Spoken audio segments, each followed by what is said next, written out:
Hello and welcome to the Bitcoin Butlers podcast. I am Mike Watkins, and with me, as always, my good friend and business partner, Matt Burke. Hello. And each week, we try and bring you an intellectually honest discussion about news and events affecting Bitcoin. If you like our content, please like, subscribe, and share. We would be most appreciative.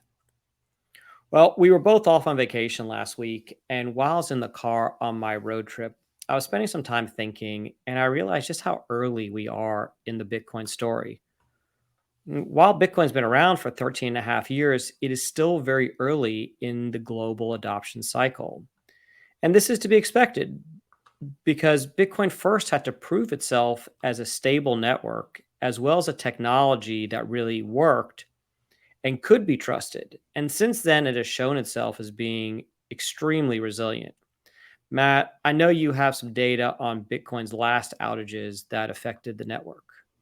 Yeah, I mean, in general, the Bitcoin network has not been down in going on 10 years. The last outage was in 2013, and it was down for several hours, something that had to do with some nodes that couldn't handle the size of some transactions that rejected some blocks, and it went down while they fixed that. And then back in 2010, it was down for several hours. So, you're talking about like 99.99% uptime since inception and, almost 10 years of uninterrupted operation with no network administrator, so to speak. Which I used to keep like a chart of any time like Google or Microsoft or Apple, any big corporation went down. And I think based on that data, it would make it probably the most reliable network in the world. It's up there. I mean, there's not much that's that reliable. I mean, I know that you only have so many. You can only choose between like Amazon, Google, Microsoft, Apple, etc. And I don't know anything that has that kind of uptime, especially when you consider the crazy part that there's no network administrator, there's no one running, there's no one in charge of this network. Yet it's Right. the most dependable network in the world. Absolutely. Well, let's dive into some of our adoption stories this week, and we can talk about kind of where we are in the cycle. I think Mhm. that it's an important um, idea that you were thinking about on your trip, and we can see very clearly that there's just not it's not matured to the point where it's being adopted on a massive level. Although we're seeing all kinds of adoption happening. So let's get into that. I'd actually like to make one point before we get started that Yeah, I sure. think is worthwhile, is that I'm sure you've had the same thing as me. Like people tell you, like, "Oh, Bitcoin, it's too late to get into Bitcoin. You have to get into Bitcoin in 2012, or it's too late." And I know there are people that got into Bitcoin in 2015 and thought it was too late, and people that got in 2018 and thought it was too late. There seems to be this general thing out there a bit that since it's been around for 13 and a half years, you're too late. And and sort of the revelation I had when I was thinking about what's going on with it was that while it has been some time and while everyone thinks they got into Bitcoin late, the reality is we're still so early. And I think that some of the stories that we have tonight are going to kind of prove that point a bit. Sure. Um, and I'll add to that just a little bit is that, I was looking at the kind of the adoption of the internet, and, the internet's been around for a long time, and the World Wide Web specifically has been around since 1990. But, you know, in December of 1995, at the end of 1995, less than one half of 1% of the world's population was using the internet. It was like 16 million people. 25 years later, the end of 2020, you have over 5 billion people using it, roughly 2/3 of the world. And when you think about that, and when you think about the idea that, you can make a correlation between the internet being the world's decentralized information source, and that it went from basically 0 to 5 million people using it in 25 years, it's pretty Mhm, amazing. mhm. And while adoption of Bitcoin is probably going to, it's going to take really a really long time for it to be completely adopted. But at the same time, you're talking about massive adoption happening all over the world in pockets. It's not happening. It's not the same as the internet where Hmm. all of a sudden everyone has internet access.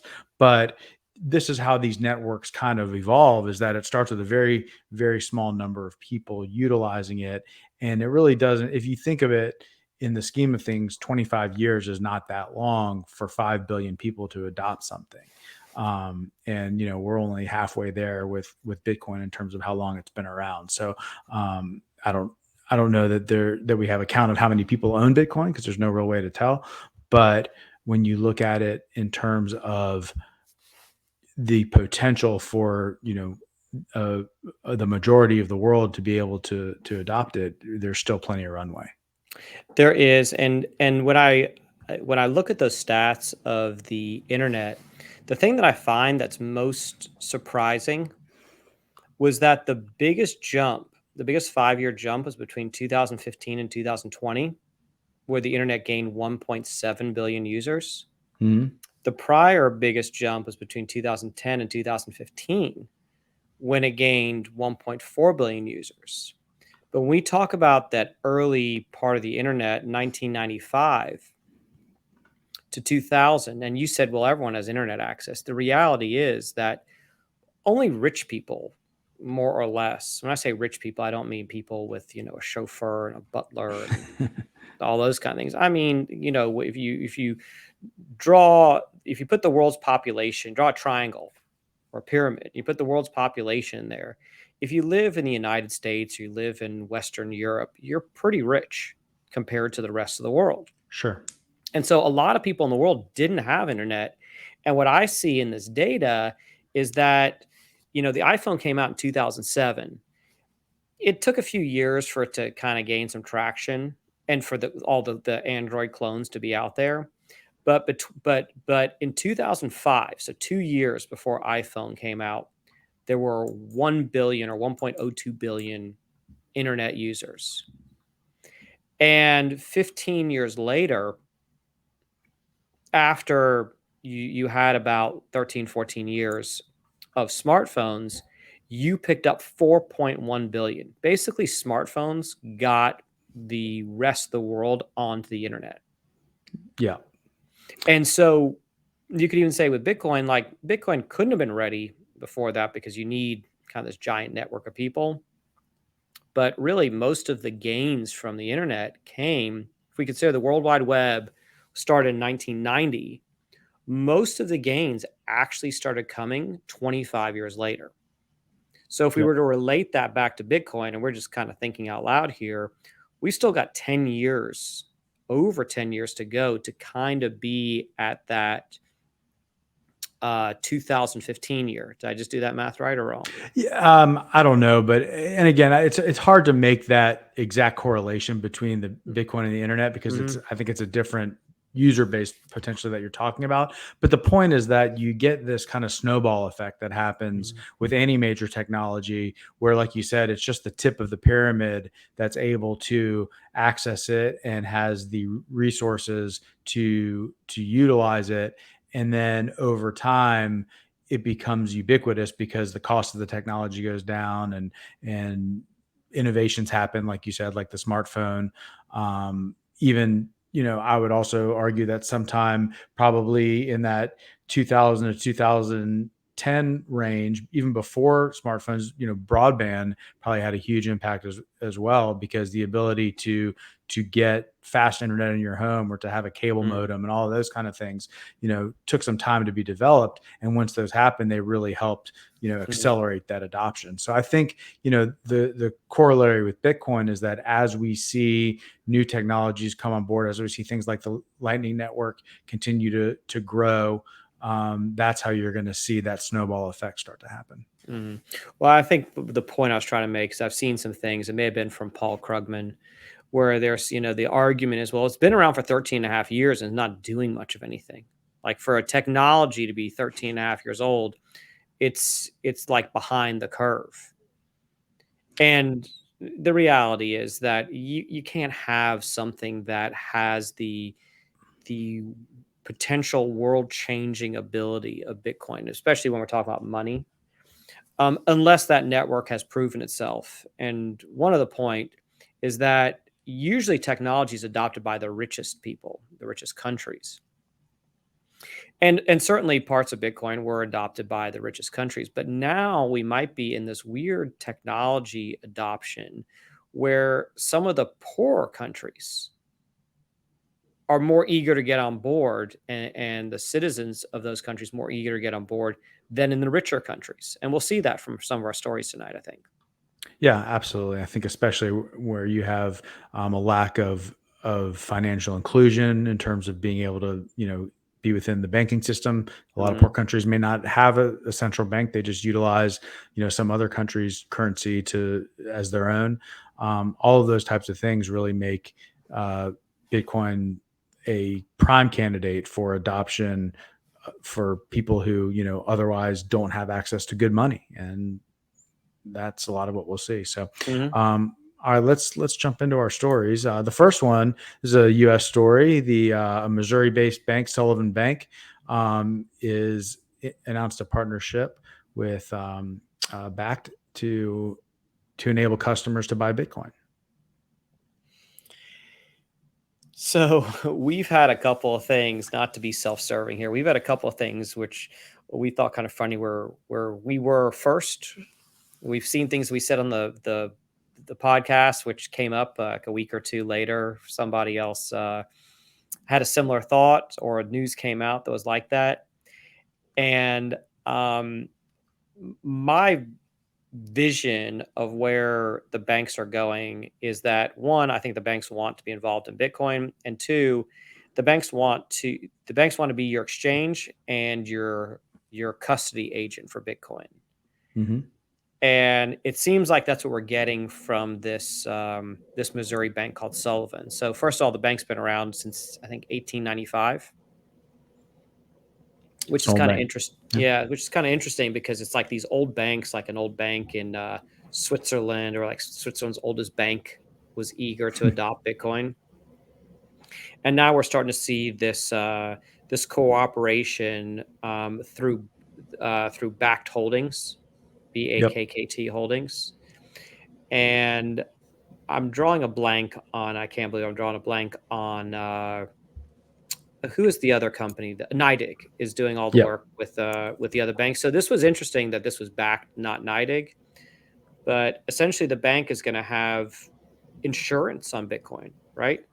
Yeah, I mean, again, this is one of those adoption stories where it is an early adoption story. It requires kind of a partnership between a traditional financial institution and a Bitcoin focused institution. It's not just the banks going out and doing it; they needed help doing it. But we've talked about this, and I know we've talked about it. I don't know if we've talked about it on here, but there's this idea that it's not unreasonable to think that at some point you're going to log into your bank account and you're going to have, now you might log in, you have a checking account and a savings account, maybe a money market account or a CD or whatever. So now you're going to log into your bank and you're going to see your checking account, your savings account, and your Bitcoin account. Hmm. And the Bitcoin side of it is going to most likely in kind of this iteration of how it works, going to be a custodial relationship where you don't actually hold the private keys. They mentioned specifically in the article that it's not clear if you'll have the ability to store any of that Bitcoin offline in this case. I mean, I would think if it's actual Bitcoin that you should be able to send it somewhere, but at that point it's outside of the bank. So that'll be interesting to see how that plays out. But what I thought was really interesting is that they are insuring the custodial account for $125,000. Hmm. So that kind of, acts like an FDIC type of product where it gives you some comfort that if something happens to that Bitcoin, you do have insurance to, up to that amount. Yeah, and I think I'd like to mention. I don't know if we mentioned before. This is Sullivan Bank is in Missouri, Yeah. so it's not like a New York bank or LA bank or anything like that. Um,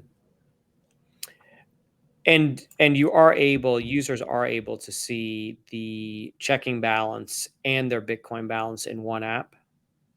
So sort of what you thought and what we kind of predicted that we would see.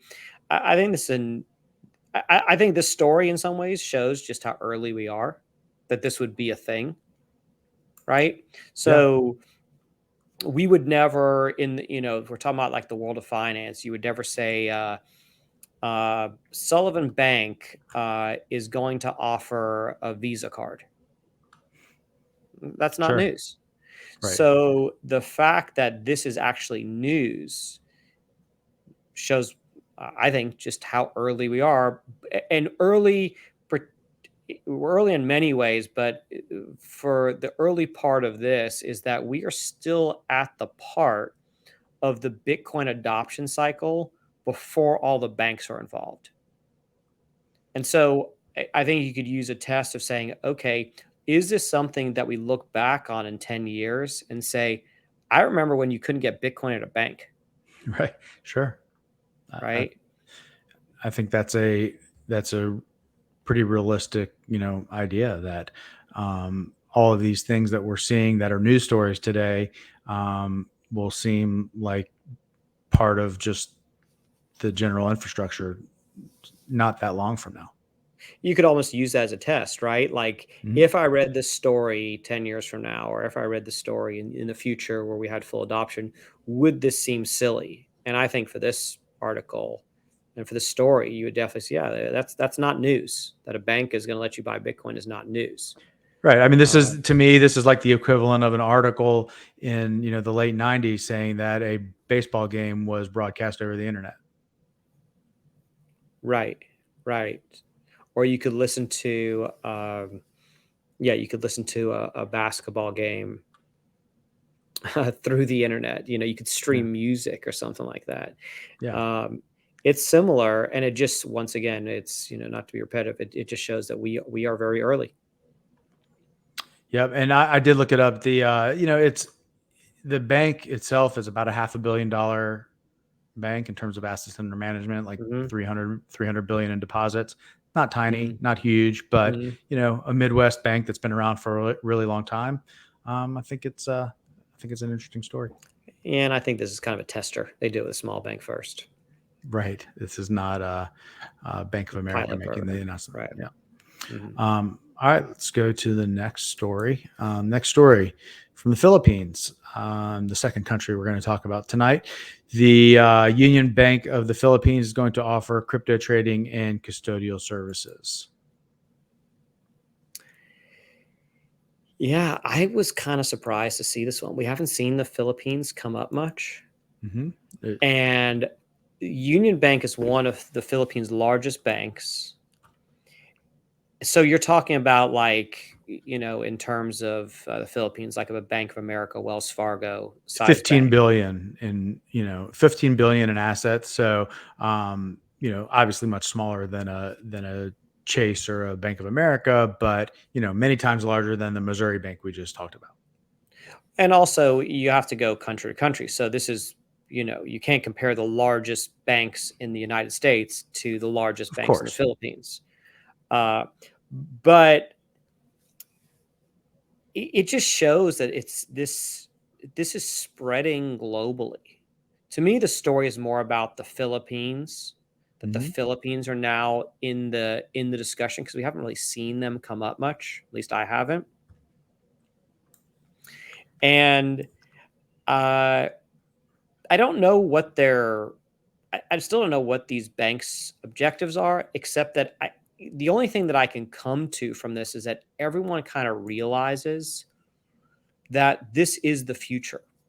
Well, that was in the article. The quote from the actual bank executive Mhm. was that this is a way to future proof our banking business.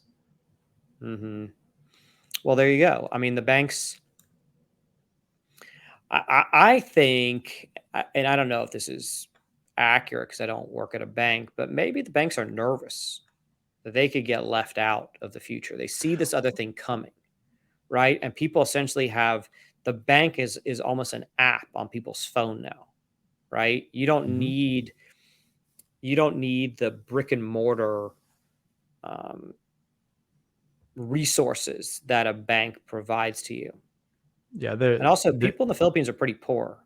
Um, you yeah, but know, it did say in the article also that roughly, the average Filipino has 1 to 2% of their assets in some sort of cryptocurrency, and they think that will, more than double over the next few years.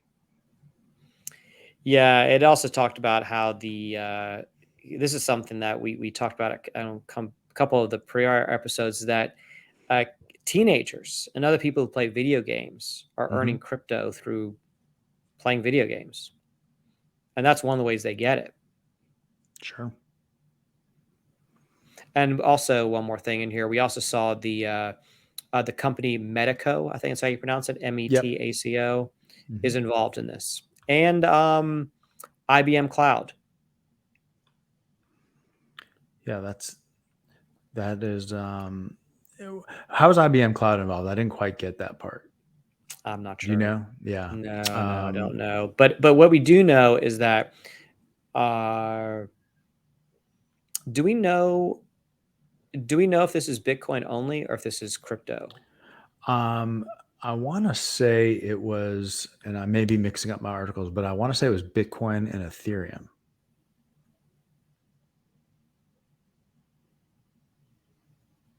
But yeah, I'm I'm not not sure. sure. I do see that their central bank doesn't like it. That's a new one. I didn't know central banks did not like Bitcoin.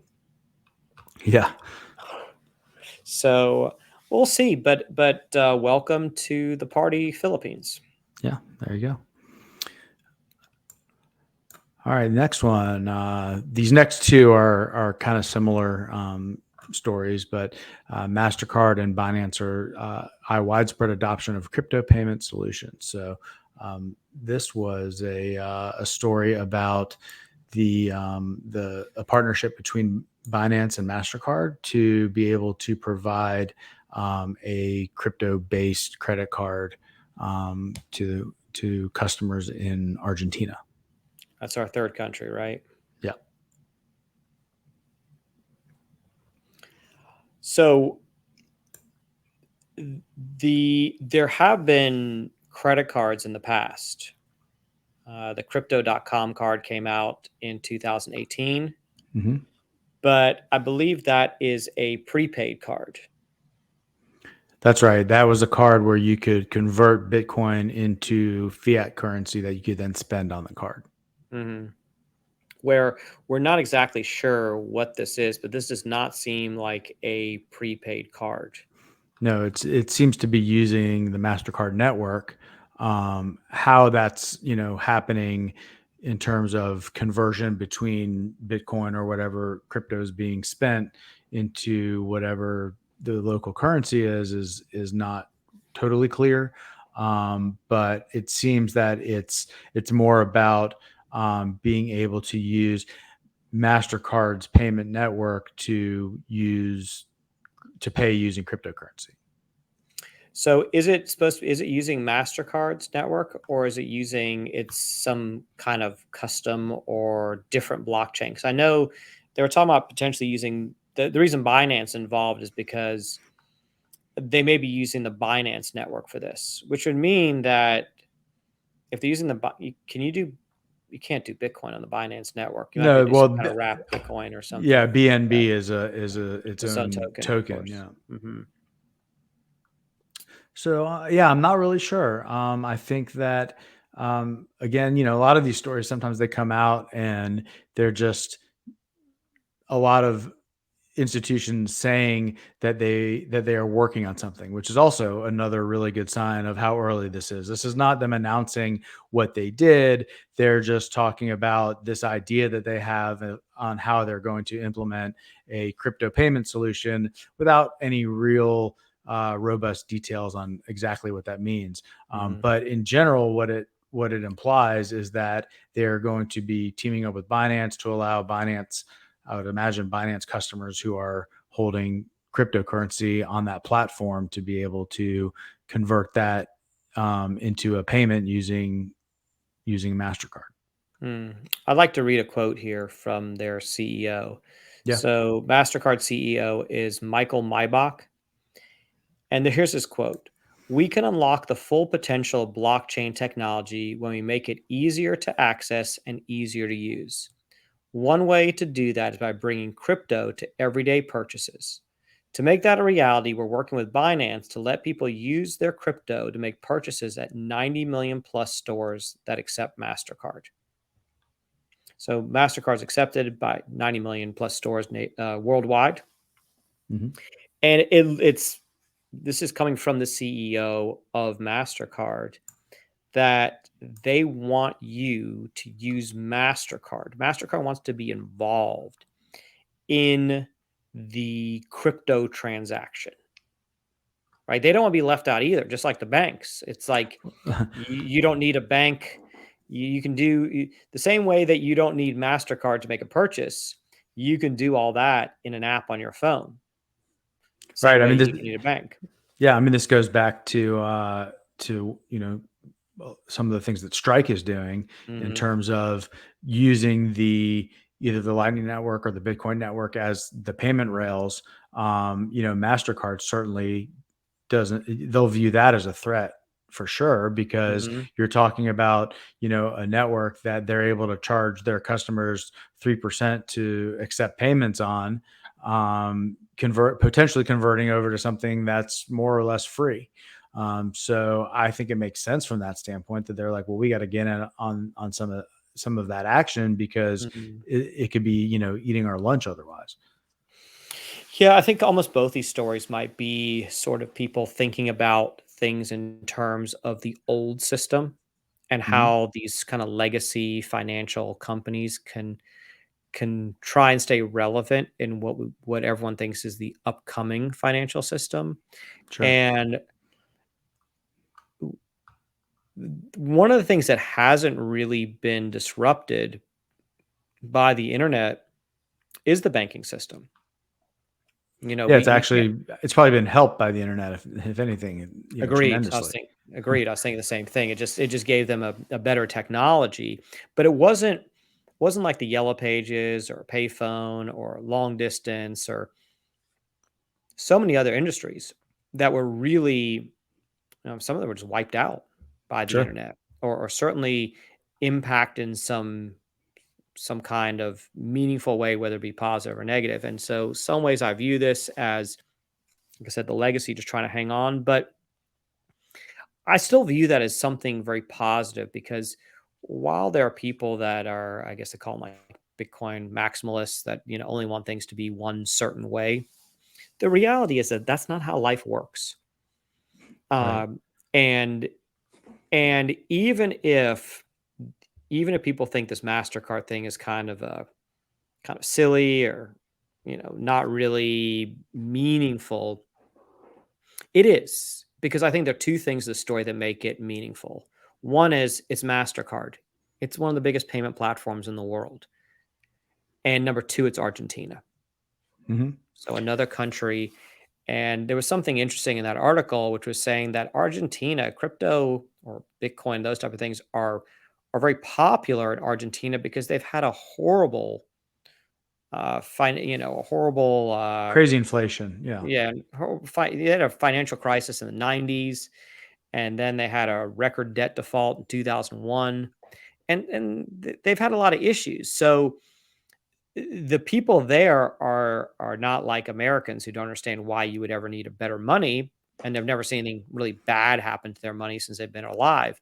Sure. These are people that have seen it happen, about 20 years ago, maybe 10 years before that too. So the past 30 years, they've had a number of events, and that makes people think about things differently. Yeah, they want those escape hatches when they become available for sure. Mhm. They've also seen their money go to zero, right? So there are Yeah. people living that have seen their money go to zero, and I think there are things in the U.S. that we could compare to that. So like the dot-com crash of 2000, Hmm. a lot of people lost 50%, 60%, 70% of their money in the stock market, and that was considered a catastrophe, Yeah. right? But in Argentina, you've seen your money go.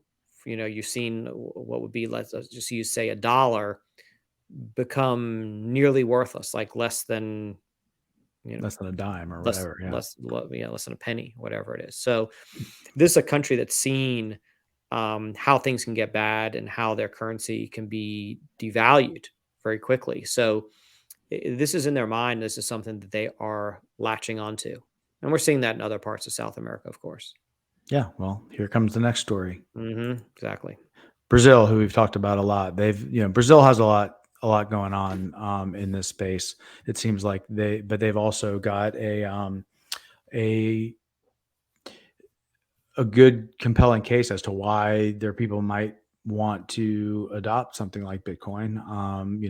We've talked about this. There's no real middle class there. You've got a lot of Mm, it's got the most billionaires in South America and the lowest average wage in South America at the same time. So, mm, it's that type of dynamic where you've got a lot of people who really can't afford to have their money get eroded away with inflation.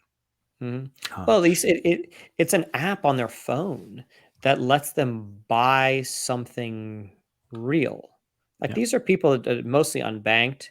These are people that didn't really have a way to store anything. They certainly couldn't use any kind of electronic payment, Mm, but they couldn't really couldn't buy anything. They couldn't buy real estate for sure. Unlikely they could buy gold or precious coins. And even if they did, how are you going to hold on to it? right. Right? If you're, certain areas, it's like if you're in a poor area and someone knows you've got something, with enough population density, you'll find someone that wants to take it away from you. Sure. Crime is definitely a problem. Crime is an issue everywhere. So this is another South American country. This is Brazil. This is our fourth Mhm. country of this Yep. episode, right? And this is Visa, the kind of the Pepsi to Mastercard's Coke, or vice versa, however you Sure. want to say it. Yeah, this is a prepaid card, but the card offers 5% rebate in Bitcoin. And you can use this worldwide, right? You can use this at any place where Visa is accepted. Yes, I Yes, believe that that's is right. true. Yeah. Yep. So this is also an off ramp. If you want to if you want to spend your Bitcoin, this is another off ramp that's there, and this is an off ramp being provided by Visa. This is a little different than the Mastercard, Sure, right? This but is sort well, of yeah, with it being a prepaid card, mm, and it's not I think it is. Well, it's allowing you to basically load Bitcoin onto a card that you can then spend like any other Visa card. So, mhm, I would imagine that one thing that's nice about it is that it's not, you're not subject to the fluctuations of Bitcoin after you load the money onto the card. You pick a mm, point in time, you load it onto the card, and then you can spend that amount of fiat currency at that point. So that part of it I think is kind of interesting. But yeah, it's they're expecting like, I don't know, I think it's a 250,000 users they're gonna be using this thing by the end of the year. mm. Interesting. Now there are a couple of American solutions too. I forgot the name of the largest one. You probably will remember it. I think they're based in Atlanta. Um, are you talking about BitPay? Is it BitPay? Well, BitPay You enables can do, crypto payments for. but you could. They have a prepaid Visa card. I think that may be Mhm. it. Yeah. There's also MoonPay, which has the Mhm. virtual prepaid Visa card. Right. So we've had this in the U.S. for some time now. But Um, but again, 5% cash back. I mean, I don't think most reward programs are offering 5% back, much less 5% in Bitcoin. no, but that rewards is only until the end of October. It's a temporary. It's like a teaser, No.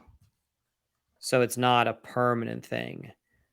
But I think it's kind of funny here because with these prepaid cards and all this kind of stuff, it's like Visa is just making sure they still get their fees.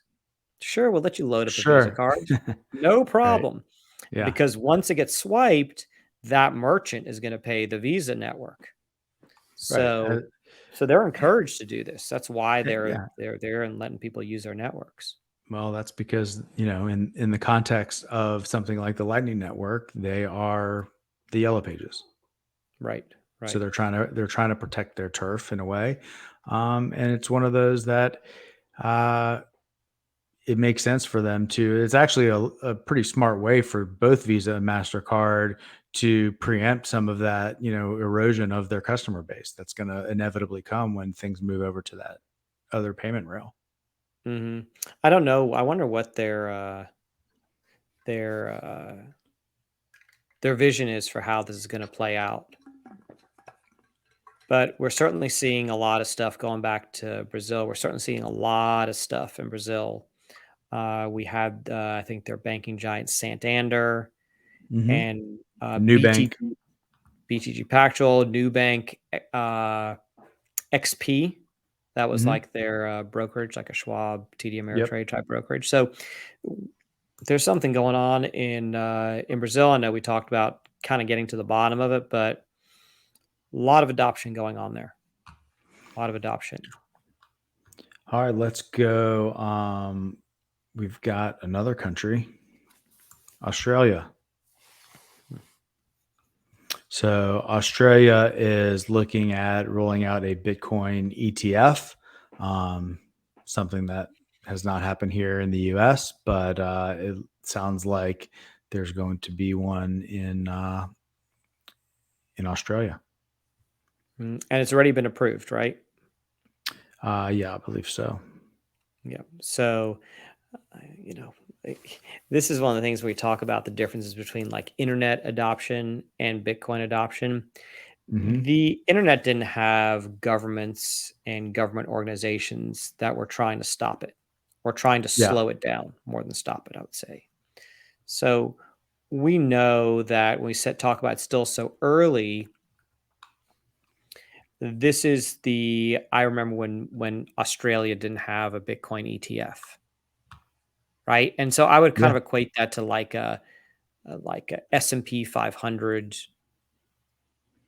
mutual fund Hmm. or the uh, the exchange traded funds. Well, it's actually an ETF. When I remember when those came out, like the Qs for the Nasdaq or SPY for the S&P 500, Hmm. and this is the I remember when we didn't have it. I remember when the U.S. didn't have a spot Bitcoin ETF. Can't say for sure we're going to get there, but I think it's fairly likely. And actually, the government's being sued right now by Grayscale for not approving it. Yeah, so it'll be interesting to see how that plays out. But yeah, I think to your point that the ETFs by themselves are not terribly old products. I mean they've been around for. I remember when ETFs came around. It wasn't that long ago, um, and so um, it's one of those things where there's not a ton of good reasoning why it hasn't been approved here. So I think it'll be interesting to see how that plays out here. But it looks like it will happen in Australia. And again, if developed countries other than the U.S. approve these kind of things, it's going to get harder and harder for them not to. Yeah, and we also can see if we kind of step back a bit, just how these are stories from this week. Yeah. So we're talking about Australia, the Philippines. Thought I may have seen something from Malaysia. I don't think we have that story tonight, but I think I saw something going on in Malaysia. It's just Yeah. there's a change going on around the world. Most people aren't paying attention. Most people do not know these things. I would even say a lot of people in the Bitcoin community are not paying attention to this. I think so many people are so hyper focused on price that they're not seeing what's really happening. And what's really happening is going to affect the price of Bitcoin. Sure. Just going to take a little while. Hmm. And again, when you look at all of these things, I think that you can see that the acceleration of the technology and the adoption of the technology is somewhat decoupled from the price at this point. It's moving a lot Mhm. faster than the price. Well, I think a lot of these things were put in place months and months ago, Sure, maybe even a sure. year ago, where things looked a little different, when we were sort of in this raging bull cycle, as opposed to, I guess, what's being labeled right now as like the crypto winter. Yeah, And w- we'll just have to see. I mean, it's regardless of how it plays out, we know that certain things are happening. And we also know that big banks can kill these things. They don't have to release it. You can say, okay, well, we decided 9 months ago we're going to create a spot Bitcoin ETF in Australia. There's no demand for it. The market conditions aren't right. We're not going to launch it. sure. We'll wait 6 months to launch it. So Mhm. the reality is, and I think this is saying that you build during the bear markets, Yep, and that's what we're seeing. I agree. Um, so that was so Australia was the next country, and I think the one of the articles we looked at that we ended up not putting in here, but it was a luxury resort group that I hadn't heard of, that's now going to be accepting crypto payments. And they had resorts in, like, it was in Asia, the Maldives and Thailand, and parts of Asia that have luxury resorts in tropical areas. And the one thing that was interesting about that's a little different than when we've talked about other, like, travel destinations accepting Bitcoin, was that they made the point that one of the main reasons they're doing it is because it allows people from anywhere in the world to be able to pay them without having to worry about how to pay them. That whole Hmm. borderless payment Hmm. aspect came up, which I think, and like we said, we go through so many stories and have to just pick the ones that we want to talk about. And we didn't talk about that one, but again, you're talking about multiple countries there, and the fact that not only are there multiple countries with different, adoption news every week. And so, this week, I think we just had 5 or 6 countries that we talked about. It's also that as more countries come on board, those countries can now transact with the other countries that have adopted it seamlessly. Hmm. And so that's not Hmm. really something that exists today in terms of being able to just make payments cross border, without any intermediaries. Hmm. Yeah, I mean, if you travel to a foreign country, my advice for anyone traveling to a foreign country is get some of the foreign country's currency before you leave the airport.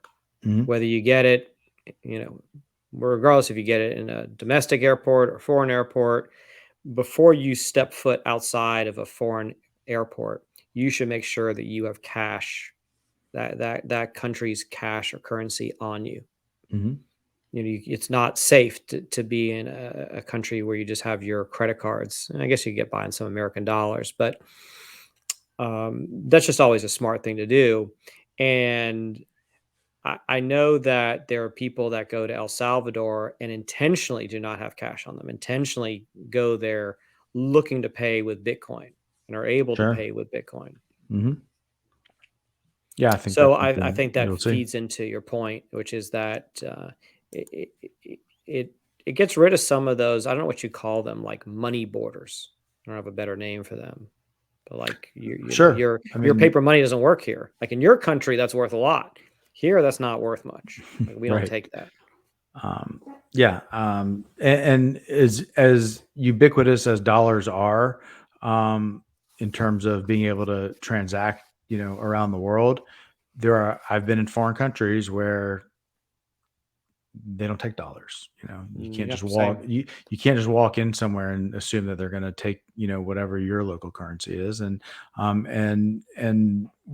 from that standpoint, we're spoiled with dollars. There are many other currencies that Mhm. wouldn't even have a possibility of being accepted in other places. So this does really remove some of that friction, and it allows you to travel.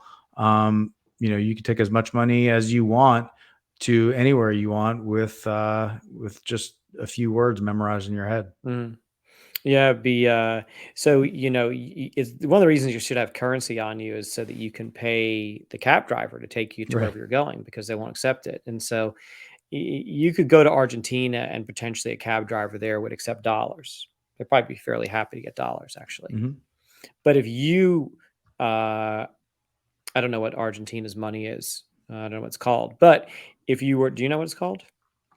Um, no, I don't We could find out a think I couple do. clicks, but regardless, if you were to show up, let's say you It's a land peso. Yeah, peso, okay. that was my guess, So honestly. so if you were to land in New York City, right? And I don't know how many pesos there are to the dollar, but let's just say you were to offer a New York cab driver $1,000 worth of Argentine pesos to take you to your hotel. Do you think you're going to get there with that? Right. No, they're Very just gonna. unlikely. Yeah, Hmm. it's it has no value from that standpoint. Hmm. Almost looks fake. You ever Right. seen that? You go to a foreign country and it's like, oh, look at their funny Mhm. money. Some of the monies are really pretty around the I world. know. We Yeah, have pretty ugly money, actually, I think. I agree. Um, so so yeah, I mean, I think that the idea of borderless payments is going to it's going to appeal to a lot of people. Especially in I think the South American countries and the African countries more so than the richer countries. For sure. Um, all right, you want to go to the next story? Sure. We're now into the sports section, like we Hmm. tend to do. So Well, the sports teams. I'm sorry to interrupt you, but the sports teams yeah. are adopting it. Like we're seeing it. It's in that cycle. They meet our criteria of being in that week, and Mhm. they're also sports are a giant part of culture. They are, and I also think that at least in in some of these instances, you know, when you're talking about something, this article, so the Houston Texans announcing that you can buy a suite for a game using Bitcoin. I think a lot of those types of stories are this falls into the luxury item category that we talk about a lot, Mm, where you see luxury fashion brands and watchmakers accepting crypto. This is the type of thing where I think some of it has to do with the fact that you've got people willing to spend a lot of money, and it just so happens that plenty of people that have a lot of money, some of that is in crypto or Bitcoin, and so that could be some of the motivating factor. I think also what you see in sports is that you've got, at least in U.S. professional sports, you've got a lot of athletes who make a lot of money, and a lot of them are very much into Bitcoin. I mean, go back to the Bitcoin conference in Miami. There were multiple athletes on the stage talking mm, about their mhm. involvement in the space. So I think that's another thing, is that there is something in the culture of professional sports where you've got athletes that are into it, their fans therefore get into it, and so it becomes a little bit more part of that culture. Yeah, I've got a bit of a different take on it. I think it's somewhat irrelevant and relevant all at the same time. Meaning, I think this is just a way for whatever payment platform is going to process it to get a press release out there.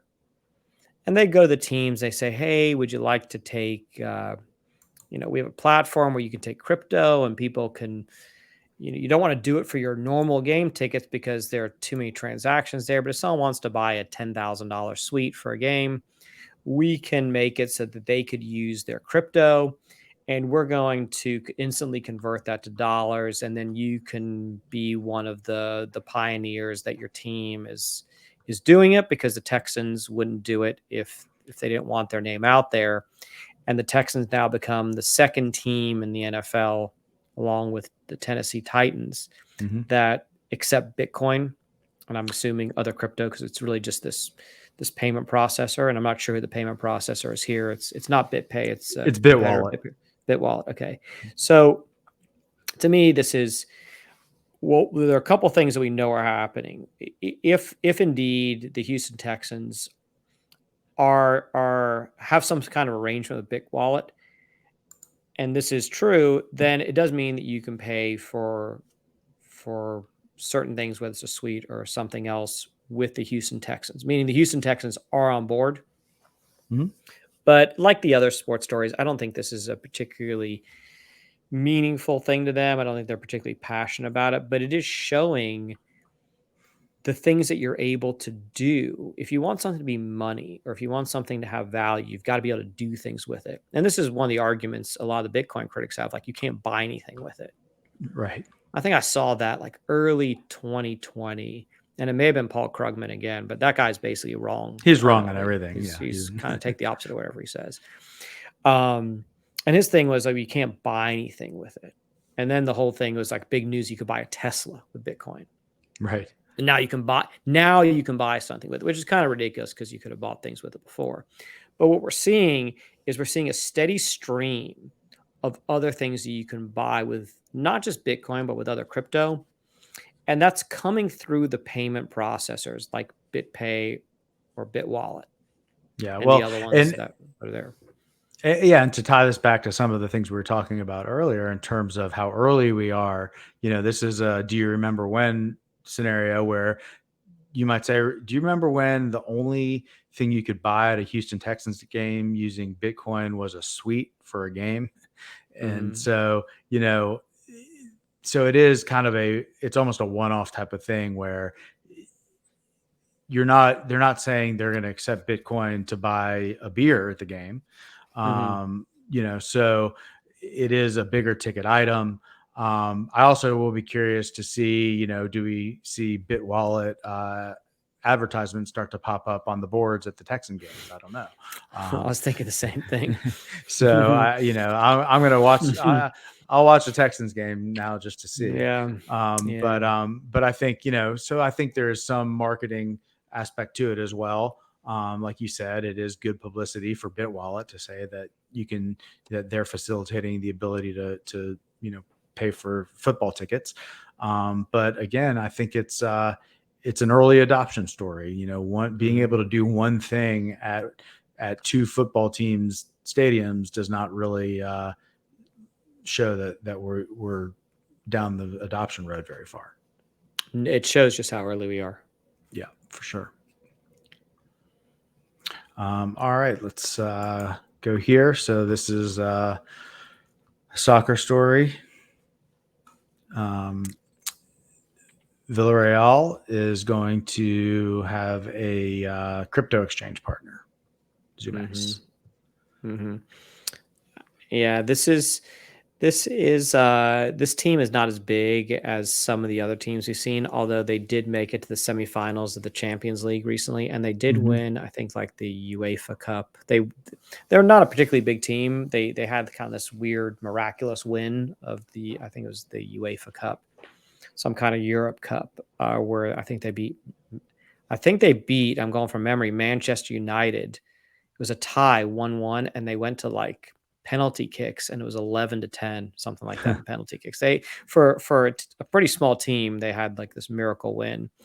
But like the other ones, like the other stories we've had like this, these crypto exchanges have apparently money to spend on marketing, obviously, like significant amounts of money that they want to spend on marketing and branding.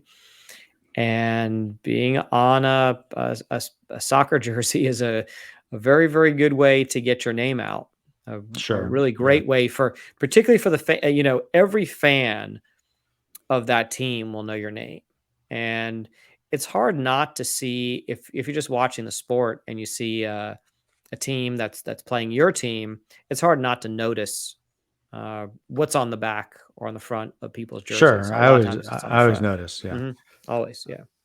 So I don't think this is the most meaningful thing, but but the fact that it's not that meaningful is meaningful, right? In Yeah. that, okay, well, this is just Villarreal. We've already had we've already had Man City involved in this. So, one of the Right. absolute top teams in the world, and so it's another. I could say it's more like another drop in the bucket, but Yeah. every drop is important.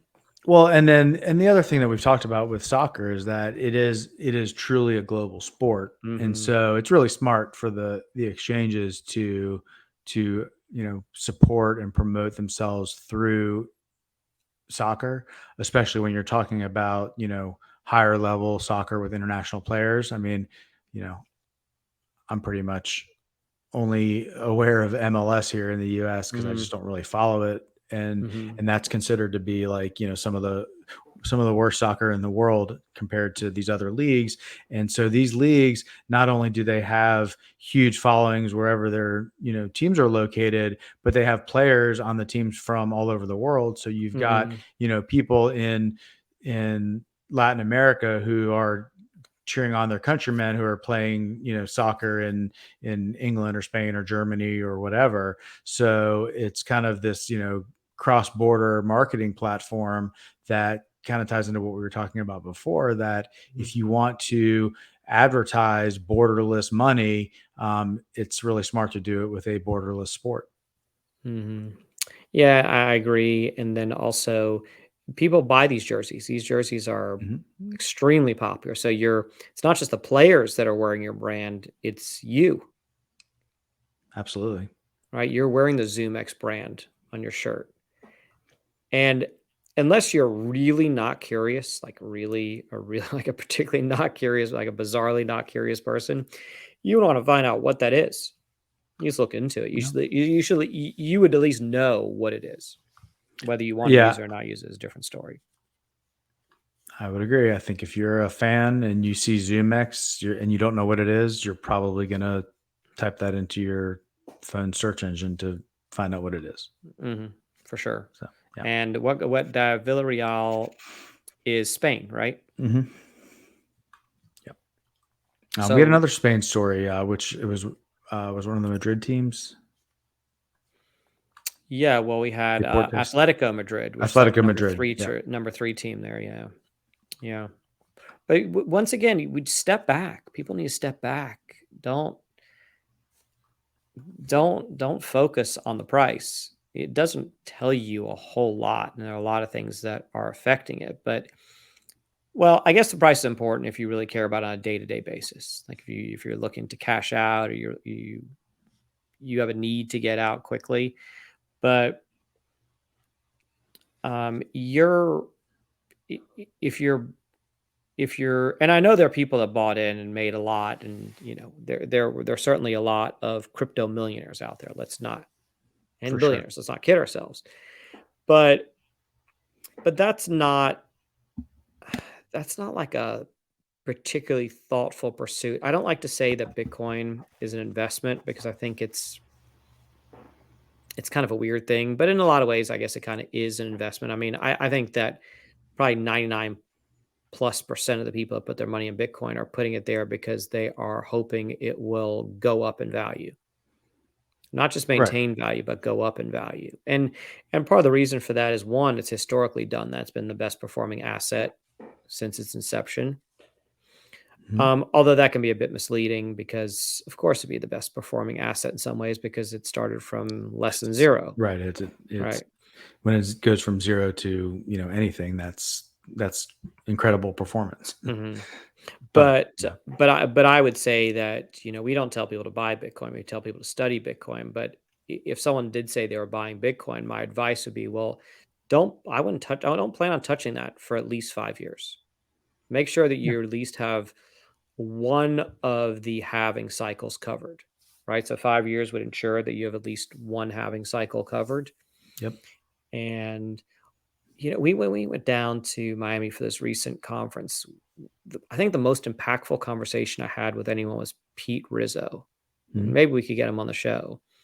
And he's been around Okay. Bitcoin since like 2010, super, super, super early. He's just like, he's seen all of the cycles. Mhm. And I did not believe that we were going to see. I thought the cycles were, I was not a believer in the cycles. I still don't know if I am because just because something's happened twice is certainly not evidence it's going to happen a third or fourth time. It's going to repeat like that. Sure. But but and I think he could kind of tell that I wasn't. kind of a believer, and obviously he's more knowledgeable than we are. He's just got more experience. He's been doing it longer. As Mhm. we are humble enough to know that there is a gap between the miles that Pete Rizzo has traveled and the miles we have traveled in the space. And I remember when we were talking to him, he's like, "You don't believe in the cycles?" I was like, "Well, I believe in the cycles, but I just think that this is a different time because you can't compare.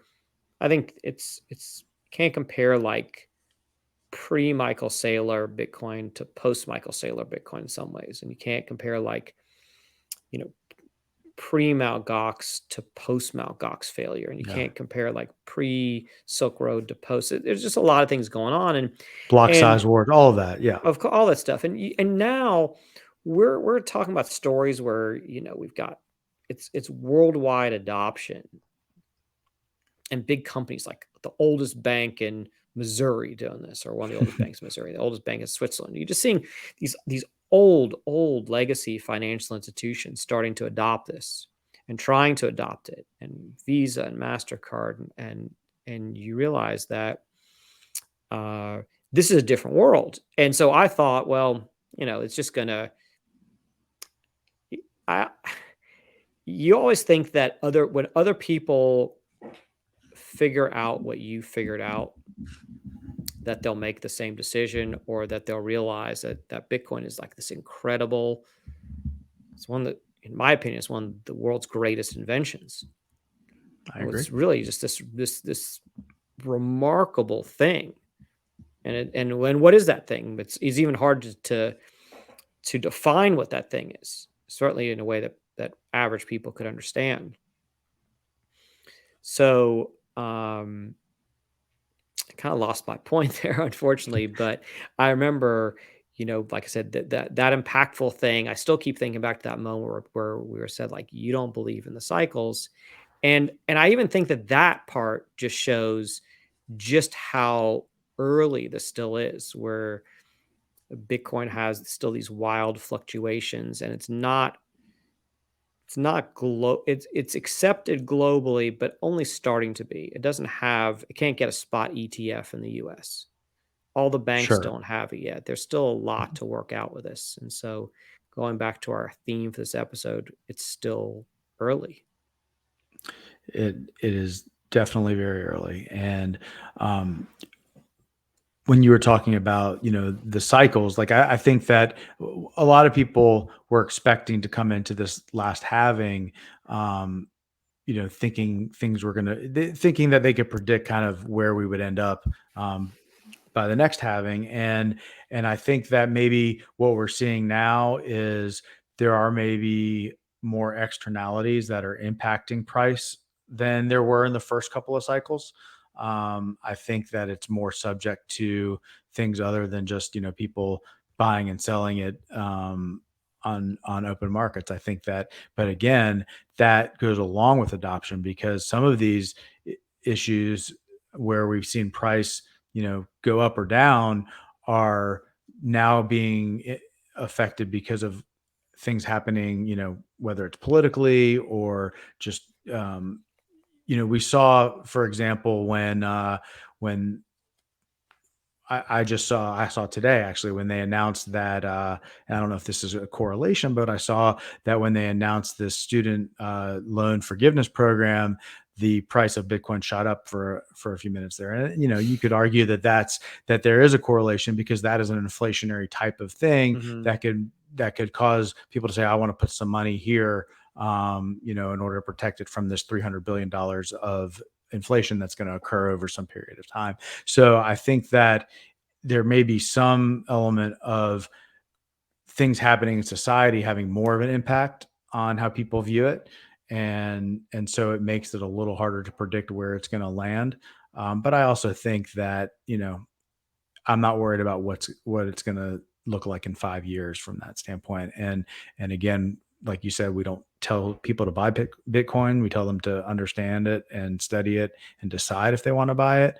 But if you are not willing to consider the idea of holding it long term, then you really need to think about your your level of risk tolerance, and if you can handle, these short-term fluctuations, which, this is one of the reasons we think it's potentially a good investment inside of a retirement plan. I mean, I have Bitcoin in my IRA.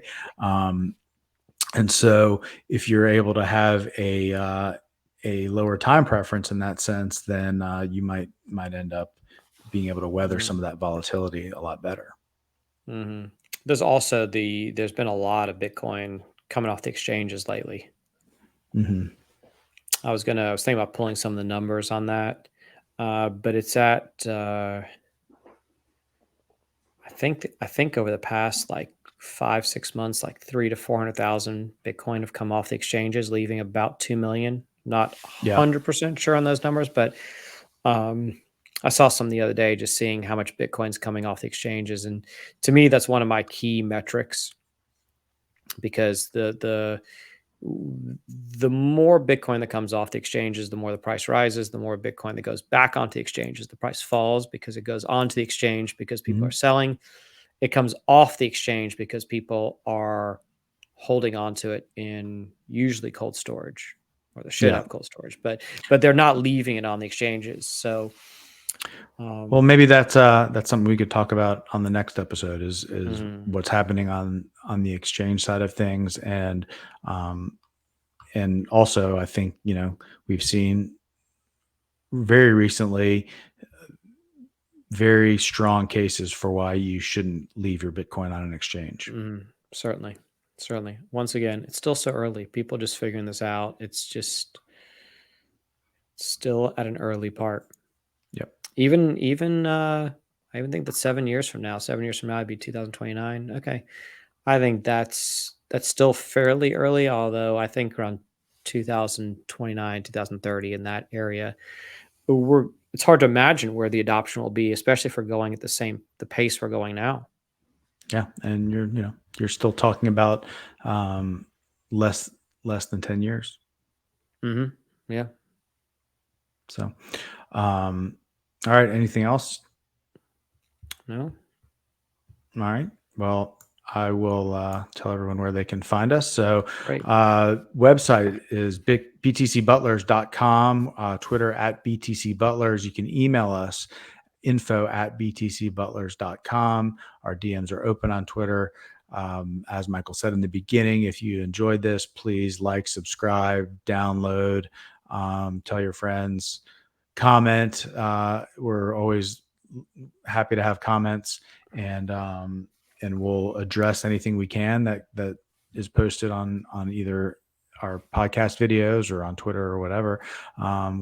And Bitcoin Butlers is also available to help you implement best practices as a Bitcoin owner, whether that's buying Bitcoin, properly storing your Bitcoin, setting up an inheritance plan for your Bitcoin, running your own node. These are all things that we can help you do, and we would love to help you do it. As I said, the email is info@btcbutlers.com, or you can contact us through our website, and we'd love to help you. Thank you, Matt. All right. Thank you. Talk to you later. Until next time. Bye.